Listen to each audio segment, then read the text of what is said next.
All right. Well, I don't know how bright this projector is, so I may have to cut off the lights if y'all like. I don't think the projector's all that good.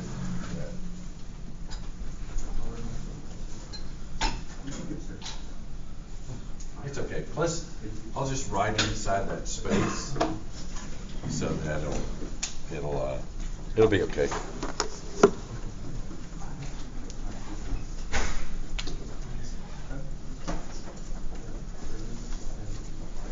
I guess I can officially start. So I'll buzz over this first chapter relatively fast, but one of the things that the one thing you might want to be aware of, and I know I talked about this, but I can't remember if it was in statics or dynamics or when it was. But he's got this system, U.S. customary foot FPS, foot pound second. So this came from these are units, or a system that has units that are kind of ancient. In other words, you have a pound and you have a foot over a second squared. So you got to figure out something you're going to put there to make it so that this will describe all these unit systems. Because without the unit system being complete in the Newton's second law, it's not really a unit system. It's kind of an ancient thing. So you can see, I don't know if you can see it, but this is one slug. So one slug pushed by 1 pound will take off at 1 feet per second squared. So if F is equal to ma. So there's also, and there's a little bit of that in this book, but I'm not sure how much. You've got kilogram, meter, and second squared, and this is the derived unit, and it's the Newton. So these are the two derived units. These are ancient units, meaning in the olden days, they could figure out what a foot was. They figured out what a second, figured out what a pound was. Once you had Newton's second law, they decided to come up with the SI units, and basically they decided, since it was Newton's second law, that they would name the force after him, called the Newton. And then these were derived up based upon water, some properties of water. So he has that, but I think if I scroll down, I don't know how far, somewhere down here. Now if you've been in, okay, I'll stop here. If you've been in thermo, and I think you have to be there to get here, you got this awful thing that's just like, makes me just want to barf. And it's this, and I think that to me is just like absolutely crazy. You know, to have a pound mass and a pound force, and then have some funny constant under here. And then somewhere in the thermo book, I'm not sure how far it is, and then they'll say all these systems have that, And I think that's a crazy thought. That is not the case, because Newton didn't come up with the G sub C sitting under here, and neither did that. So they come up with this thing, F is equal to ma over, and I'll put the G sub C by itself here. So you got this pound, and then you got this foot, and this second squared. Well, this is the same thing as that. And so then if you want to convert, if you were given, I don't know, if you're given one slug, then you take this is 32.2, you take, well, I guess you take the 32.2, multiply times that, get your pound mass. And then you go around and you say, well, we've got to have this thing canceled. So, and I don't know who came up with this crazy nutty idea, because then, here, let me erase that. So then they decided we're going to have a pound mass, that's a P, and then we're going to have a G sub C. And the units have to be of the G sub C such that it clears itself out, right? And so then what they do is they put a foot over a second squared. You got a pound mass up here, so you got to put a pound mass, and then a pound force. And so you get this funny, weird thing that sits in the bottom that, yeah, it cancels the units, but it just makes it, to me, I mean, I don't know how y'all feel about that, but when I was in thermo, I kept thinking, this is the stupidest thing I've ever heard of. But then I thought it would go away, right? So you're in thermo, you're in there like a week or so, and you thought it'd go away? No. It never goes away. Did y'all like that? Do y'all like pound masses better? Nobody knows. So, I mean, and then they came up with this British thermal unit. Okay, so it's a British thermal unit. And I asked Cronin one day, well, where in the crap is the German thermal unit?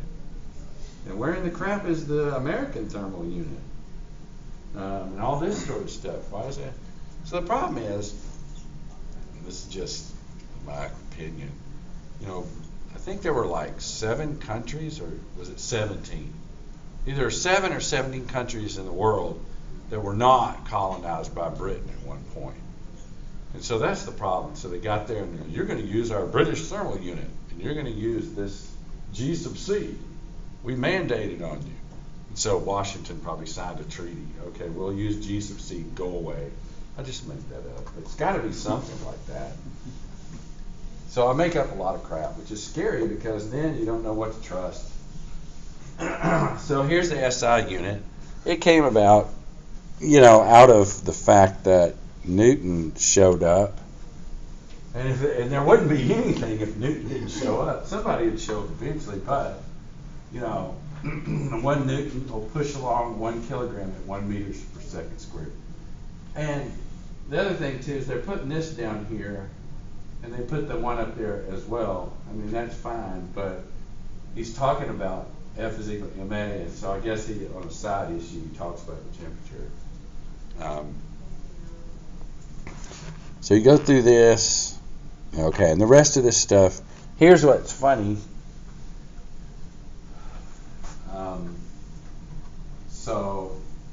And this doesn't make, that to me is so what? You can figure that out on your phone. To me, a conversion of units, or what's important to me, is, and you'll find this out later or soon enough, there's an equation that you get to later on that looks like this, plus pressure. And this is Bernoulli's equation. The problem with this in relation to this is the units. In other words, this is a pressure here, so it's a force unit squared, or like pounds PSI, pounds per square inch. Then if you look at this one, this has units of a density, or a mass per unit volume. That's the density. And then so this would be something like kilogram per meter to the cube that came out of here, and then meter squared over second squared. So you get a mass, a length, a length, and a time. And then you get, I mean, just that alone, I mean, I won't even pay attention to that, but just that alone, you've got a problem. And your problem is you have one system, one term that is mass-based, and the other term that is force-based. So here's something you'll never see. F, you'll see this. F is equal to the mass, or length squared, length over time squared. So in other words, in a generic sense, this term will be a force, that term will be a mass, that term will be a length, and this term will be a time. So if I'm given a force, I can convert it to mass by simply taking this term and replacing it with that. If I did that, this term would become mass, length, time squared. That would be this, and then that would be over that.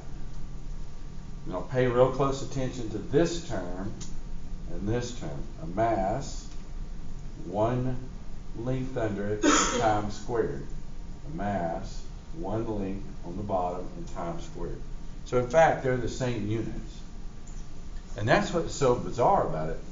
In fluids, you'll need this concept a lot. That you will not only be using F is equal to ma, you use that a lot in dynamics and other stuff. Now, you're not using it for this purpose. You're using it to get rid of a force somehow and replace it with a mass, or get rid of a mass and replace it with a force. That's what that term is for at this point in your career. So you look down here somewhere. Okay, prefixes, this is all great. Oh, I guess I got to go to the next page. I can't even read that. I guess I could take my glasses off. Okay, so here he talks about dimensional homogeneity. That's all great. But let's see if we can. He probably doesn't. That's exactly. Well, it's kind of close to the term that I was using. But in other words, all the terms in an equation have to have the same units, is what he's saying there. So let's see if I can get down to the point where he has the table, which he may not have that table. Then we're looking at examples. I wish there was a way I could look at the whole thing. Some basic fluids properties. This might be it. Now it may appear later, so let's just go through this first. Basic fluids properties. They're actually just a few. We'll come back. The units they're not going away. Not anytime soon. So if I can't find that table, we'll find it naturally. So the terms that you'll need to know in here is mostly those three. But I'll sort of put this down, and this next one, I'm not sure I know how to make the character. Okay, so we'll put a split here, and I'll look at these. Maybe I'm not sure if these are listed in the same section is what I'm getting at. So density is nothing more than the mass per unit volume. Take an aquarium. You have a 1 foot, or say, 1 foot by 1 foot. I mean, I guess you can get a square aquarium. What you're going to do is you're going to put that on a scale, probably. Put it on a scale, and guess what? It'll measure 62.4 pounds. But then you're like, okay, well, that's 62.4 pounds per foot squared. It might be 62.3, depends on the temperature a little bit. So it's going to be about 62 pounds. So if you take an aquarium that's foot by foot by foot, water can be pretty heavy. It'll be that. That's not this. But what's actually this is this term. This one is the density. This is what's called specific weight. And this one's called specific gravity. Now this one's a little different than this, but there's a lot of specifics in there. Specific gravity. So if you do that, for water exact, you're going to get 62.4 pounds per cubic foot. There's something weird about this term, though. You've actually seen this term already. And I'm pretty sure you're not in thermal at the same time. But you have seen another term that we don't use in here. And I think I can make that.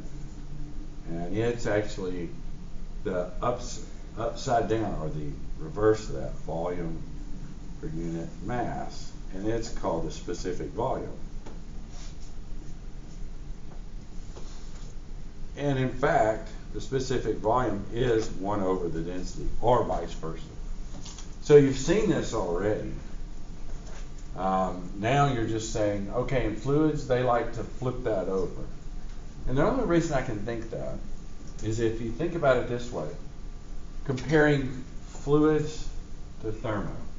The reason in thermo this is more appropriate than this is because, let's say you had a cubic foot of water, right?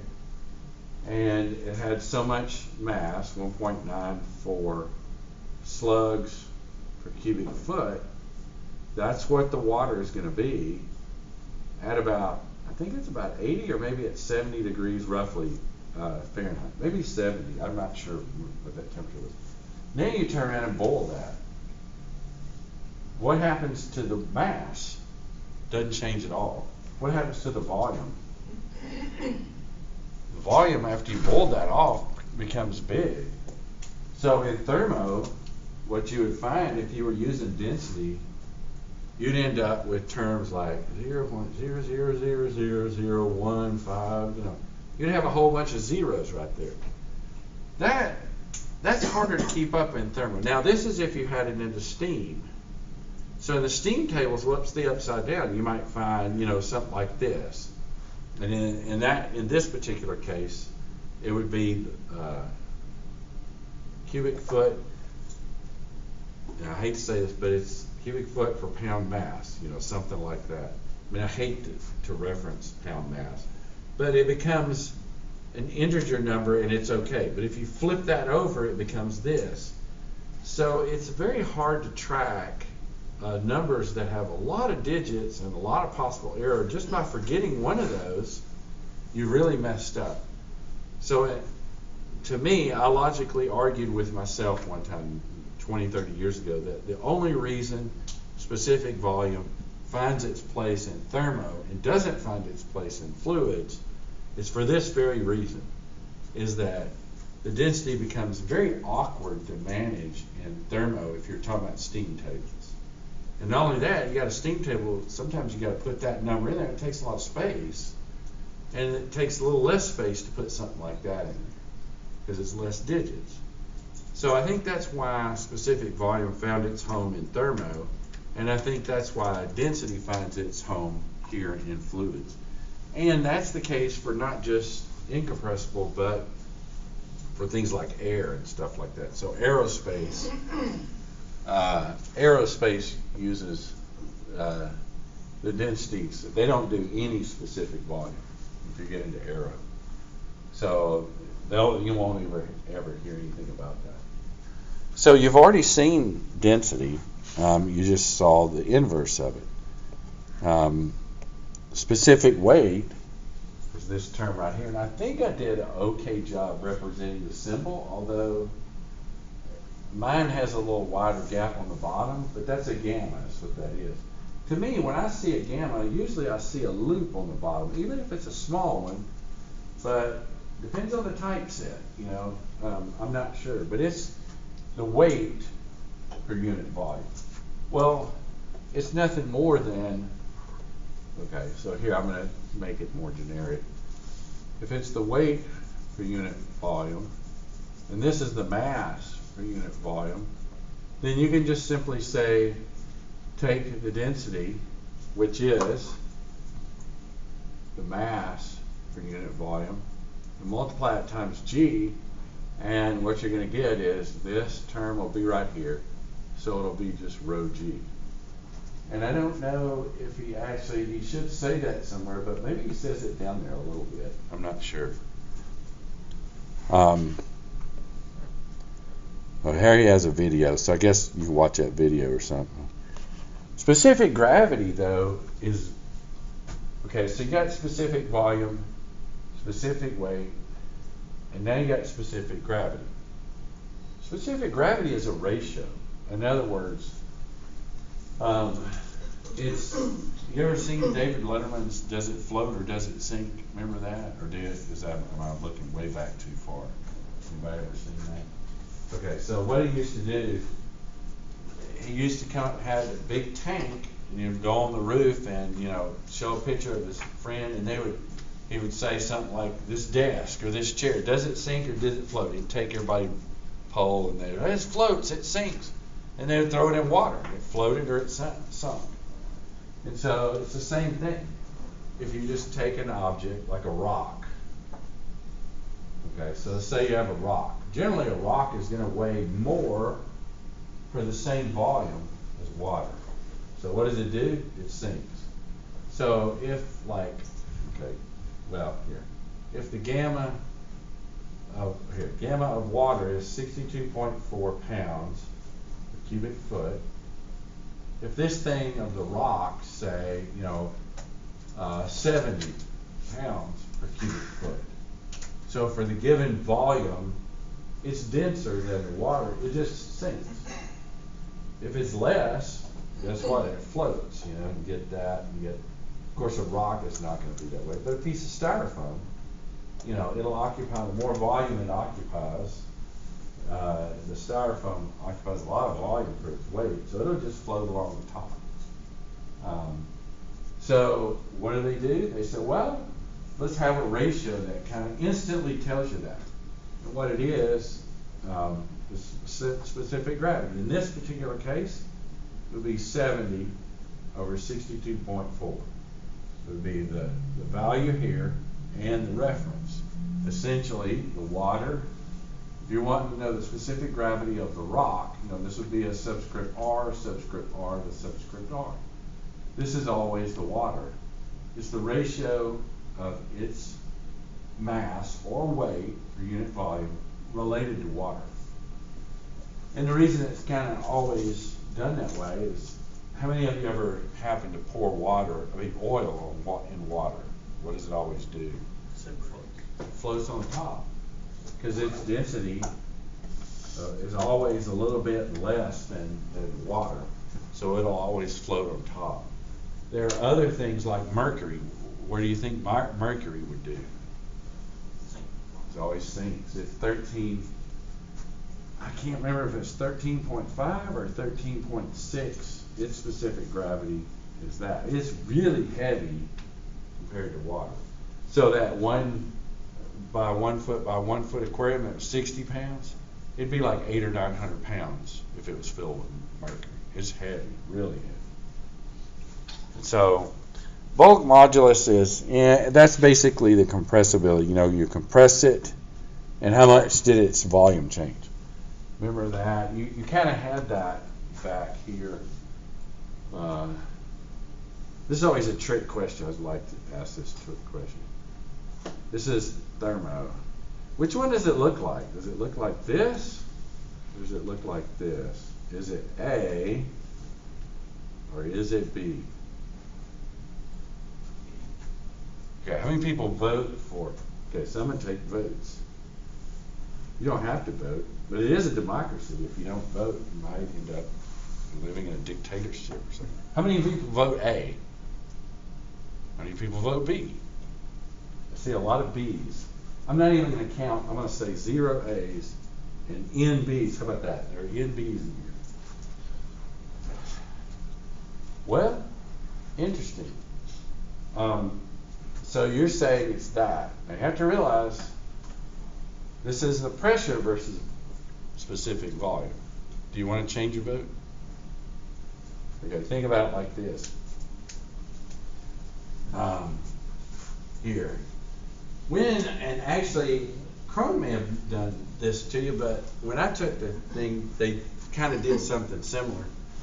They looked out here and they said out here it's kind of steam, right? And if you get a little further away, it becomes kind of more closer to ideal gas, although there is an equation for that gets out there. But let's say it's ideal gas for a moment.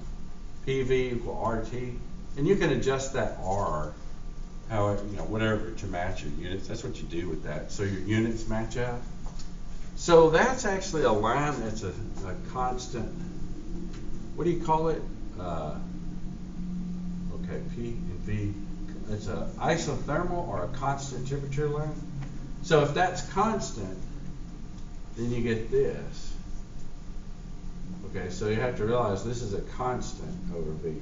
So you look at the bell-shaped curve, and out here, at least, it has to behave this way, roughly. It doesn't have to exactly behave that way. So if I increase V, what happens to P? Drops. So in fact, the PV line is actually like this. This slope is related to the bulk modulus. You take a block of water, let's say you take an aquarium, it's a cubic foot, you stick it inside of a pressure chamber, you pressure the crap out of it, and then you look at the water, so you're looking whether okay, hang on. So now say the water is at this level, and then you have a little scale here, and you pressure the crap out of it, 5,000 psi. And then you say, did it shrink down much? And you'll be hard pressed to find its volume changed. Meaning this. You pressure the crap out of it, and it's a liquid, you don't find much volume change. Get into the steam, and this thing will go across, and it does like that. The reason you were tricked, and this, you're not unlike anybody else, because I've actually asked that question about half the time in fluids. I've only had one person in the last 6-7 years get that right. But the key is, did you have a question? I was going to say, as soon as I realized my mistake, it was because I was going to say, doesn't pressure expand while volume decreases over time? Yeah, so the reason you kind of fall into that is because after you did the PV and then you got into thermo, you did that TS, right? Remember that thing? Or it could have been a TH or something like that.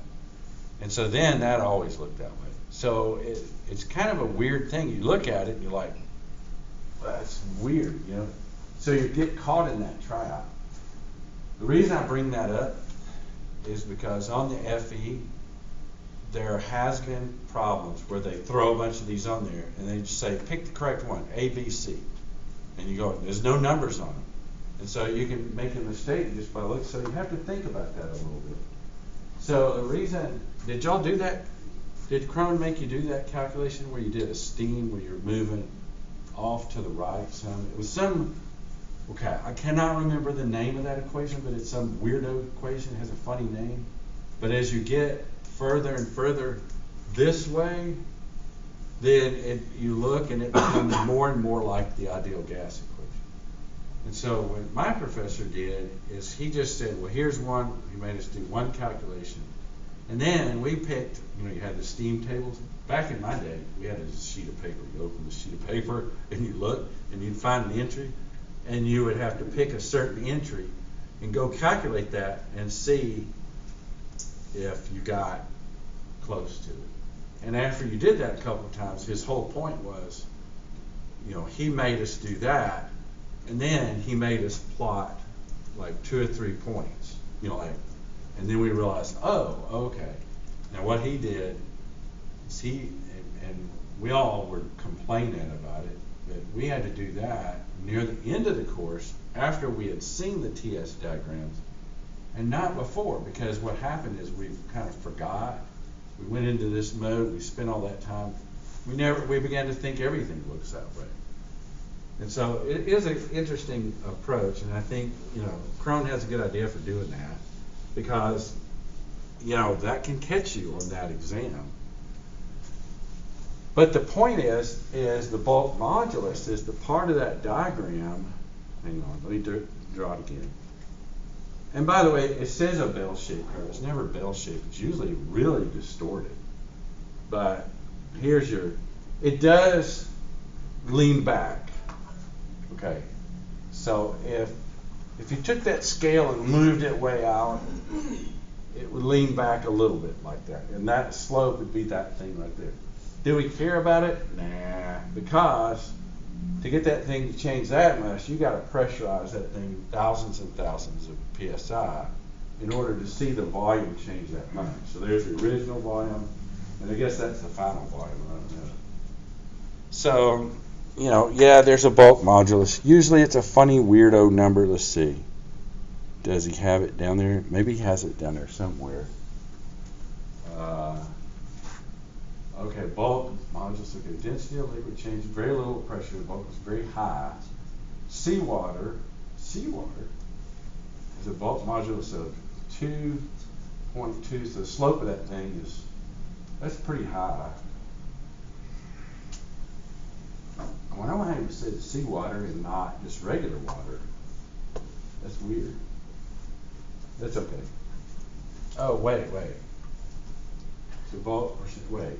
If we use it to decrease on Pacific, okay, so that's the reason he's doing it. He's saying if you go to the deepest region of the Pacific Ocean, where the water pressure increases the diet, then shows that the percent of compression of water is only, he goes through like 5% reduced. That's probably, a mile or so underwater. So that's why he did seawater. So here's the ideal gas law. We probably won't use it that much. Notice he converted it and said instead of PV equal RT, it's the same thing. It's just, now V is equal to 1 over rho. So you had P over rho is equal to RT. And so you move the rho over there. So if you go into aerospace course, they always start right here. And one thing you'll see if you're in aerospace engineering, you never see pounds mass. They immediately go to ideal, and then they go to, it's escaping me right now, but the other equation, I can't, those old memories, I can't remember.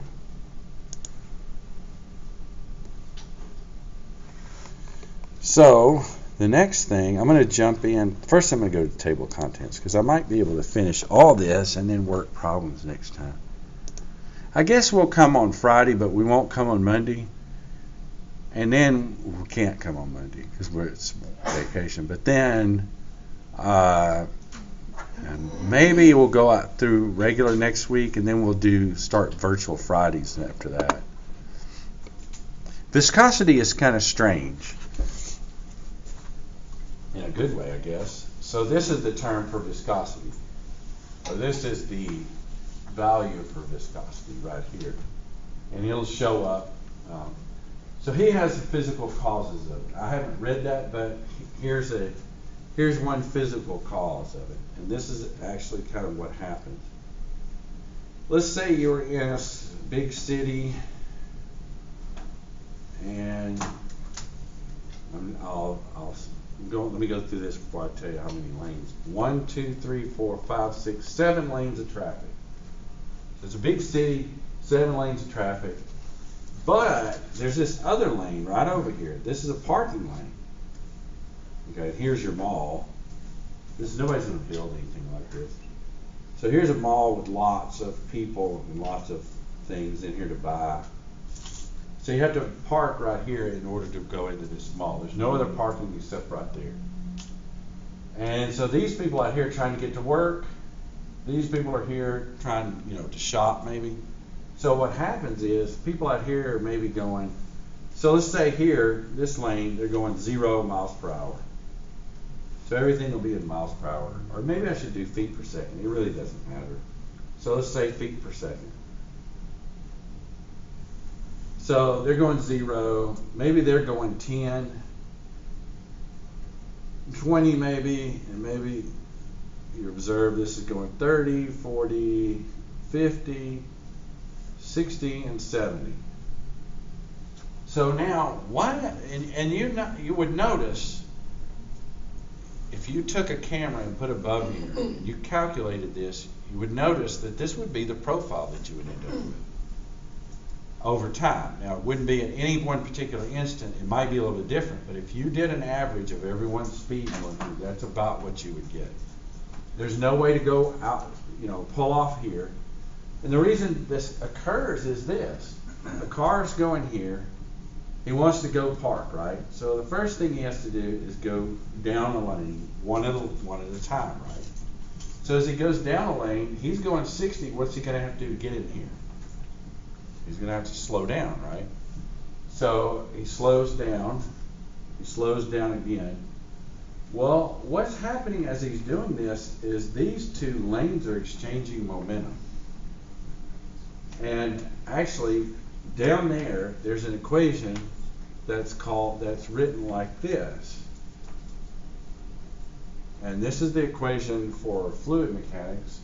It's been proven over and over and over. This is the velocity. And this is the coordinate direction that essentially is this. So that is that coordinate direction. This is what's commonly called a viscosity, and we'll say it's a constant. And this is the stress. Okay, so let's relate that stress to human stress. Let's say, let's suppose this traffic pattern to another traffic pattern which has the same number of lanes, but everybody's going 70 miles per hour or feet per second or whatever. So if everybody's going 70 feet per second, to change lanes, and you're in a car, so here you are in a car, here's your neighbor, and here's your neighbor, and say, I'm just listening, this is like that Froggy movie or something, or a video game or something.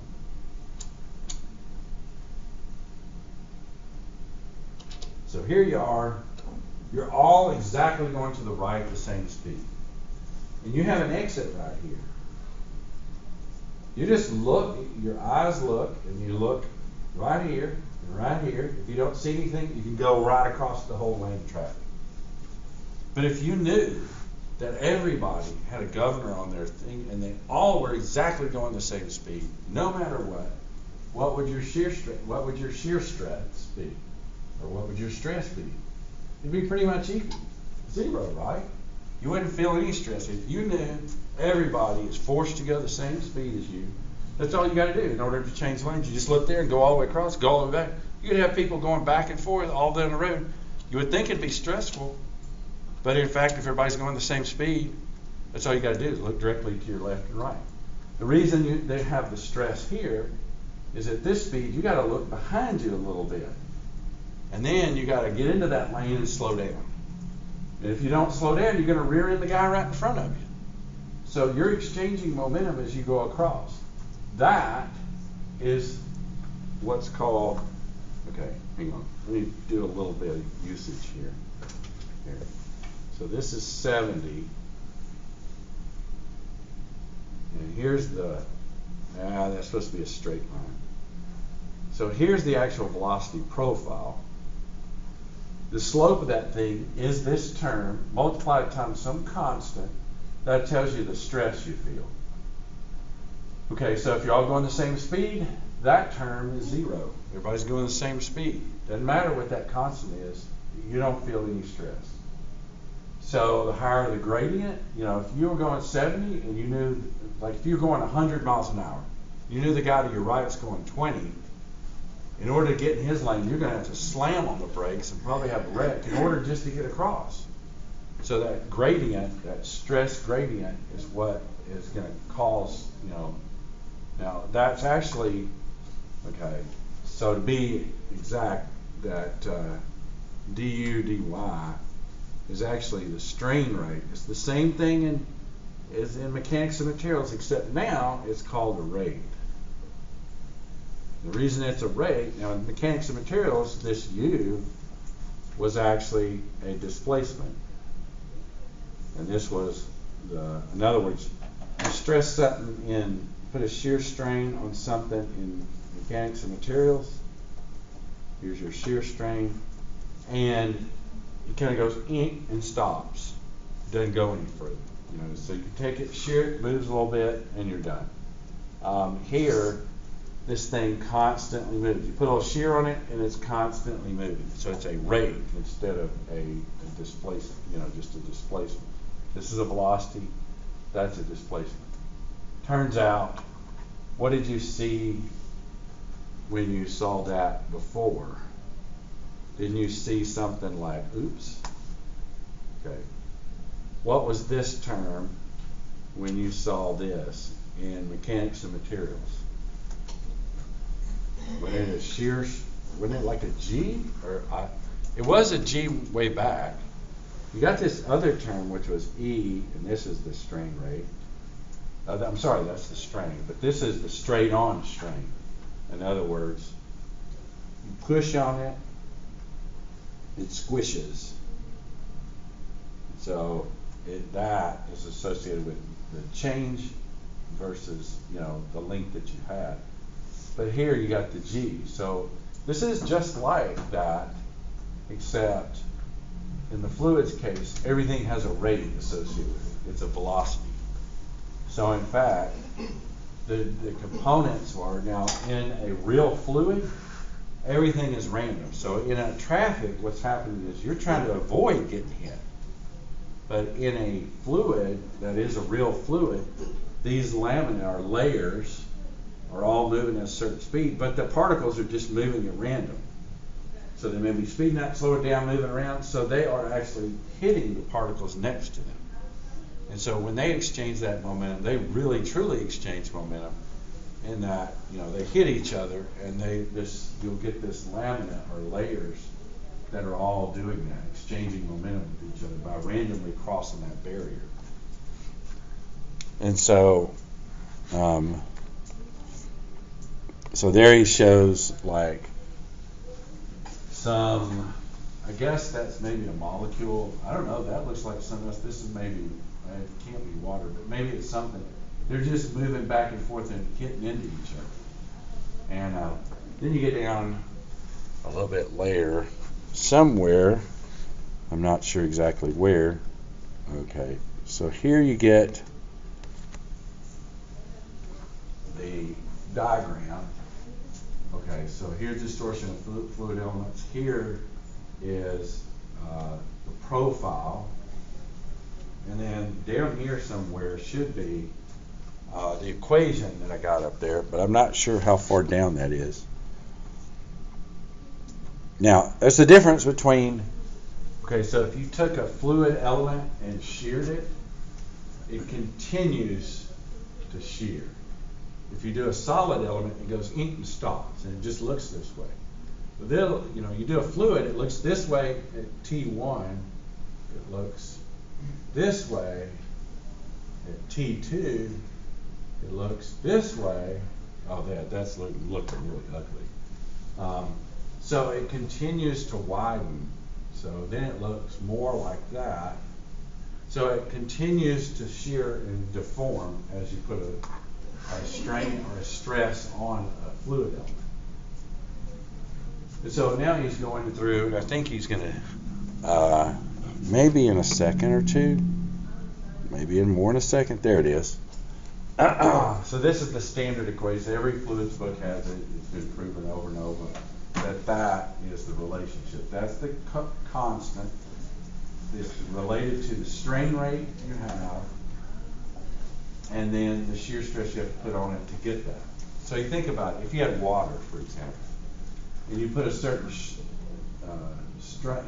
let's say, let me rephrase it. You have water, and you see it moving at a certain deformation.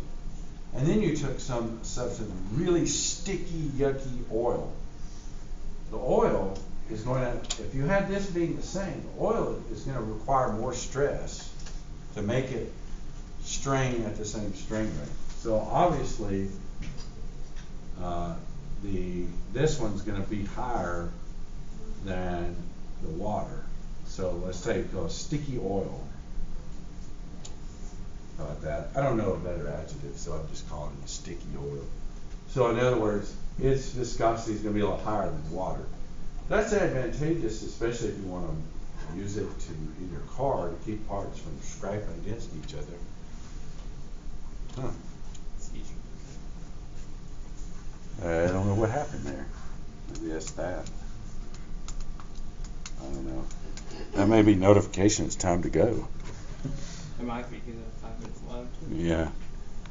Well, I was going to talk. I'll talk about Newtonian and non-Newtonian fluids next time. Non-Newtonian can be weird. I'll have a video we can watch next time too. So I guess I have no idea why that's doing that all of a sudden. There's a lot of life just today's been going on, going out around campus. Hopefully there's no one. Oh, what is that? Oh yeah. Oh, I got it to go away, and I don't know how. Okay, well, we'll come back next time. I don't know what's going on. I feel bad for someone that's like prone to seizures who sees that. Yeah. So we'll get this done, and then we'll do a few problems, and then how's the book harvesting going? Are you getting it? I started to look at it. Okay. I did have a question though. So regarding I noticed that like you said strain, you use towel for stress. I mean. Like past I've seen strain as like towel instead of, and I've seen stigma as stress. Yeah. So usually the stigma is the stress that's this way when you push it, and the towel is like if you're shearing it, and they designate them differently at this point. If you get in more advanced materials, they have a strain and a stress, which is the same symbol for both. It just has a different subscript. I remember what you just said is something I actually talked to myself, or I was talking out loud to myself yesterday to remember, because the stress is whenever it's pushing down on the object, causing like it's actually stressing the object down. Strain is when it's pushing outwards. Shear is when you're just cutting the object in half, and then it said bending is when you're literally just bending the object. Yeah. Okay, let's see. I gotta stop this thing because somebody.